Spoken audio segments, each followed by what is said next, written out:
Human trafficking is now the second most common criminal activity behind the illegal drug trade, according to the National Human Trafficking Hotline. Joining us now is Toby Braun, founder of the American Special Investigative Group. Toby, thanks so much for joining us today. Thanks for having me on, Jake.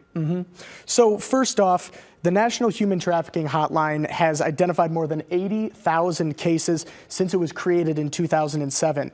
What does that sort of tell us about the times that we're living in? Well, I think first and foremost tells us that it's a much larger issue than we're really talking about. And it's important to notate that the U.S. is the #1 consumer for child sex material, and globally, we rank in the top 4 countries for human trafficking. Yeah, and half of all trafficking victims are minors, I believe, between 12 and 14. Is this a fact that parents and guardians should be scared of, I'm not sure if being scared really solves anything. I think it's important to understand the issue and to remain vigilant and to know what your children are up to. These traffickers look for easy victims, and a vigilant parent can do a lot to protect their minor and their children. Of course, and we see things like the internet and social media popping up more frequently than ever. It feels like there's a new website coming out every day. Are these primarily where these sorts of human trafficking interactions may occur, beginning or at first?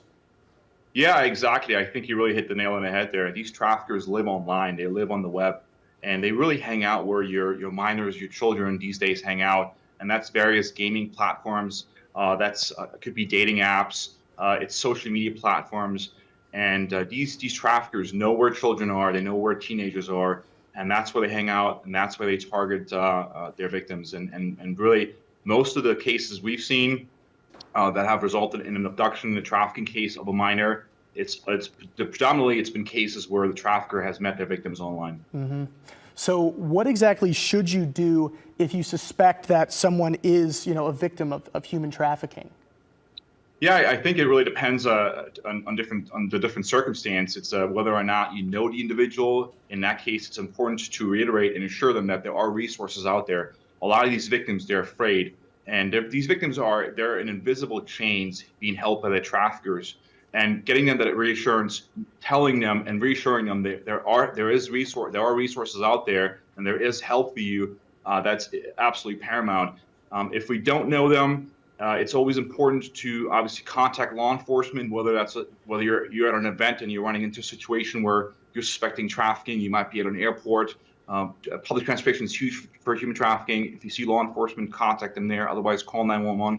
Also call the National Human Trafficking Hotline and report it there subsequently, as well as reporting it to various NGOs that specialize in this.